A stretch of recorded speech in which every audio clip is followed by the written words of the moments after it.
Silence, sort de cet homme. Jésus, lorsqu'il est dans la synagogue de Capharnaüm, chasse un démon. À sa suite, l'Église, à travers les prêtres, mais aussi à travers chacun des baptisés dans sa vie, nous engageons aussi à nous séparer de ce qui est mal, et notamment de l'action des démons qui existent et qui se manifestent de différentes manières,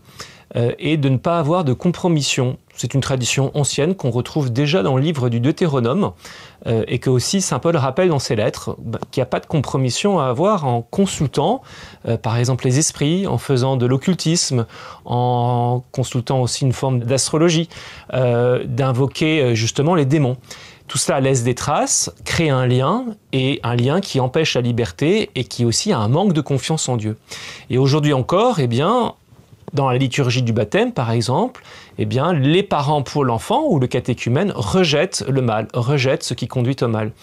Et dans les prières que peuvent faire les prêtres, il y a des prières de délivrance qui cassent là où il y a un lien. Et puis lorsque c'est nécessaire, eh bien, dans tous les diocèses de France, il y a un exorciste qui est nommé directement par l'évêque pour, à la suite du Christ, y compris chasser ces démons qui peuvent agir et perturber véritablement notre tranquillité, notre vie paisible, et surtout nous éloignent de Dieu puisque c'est leur mission.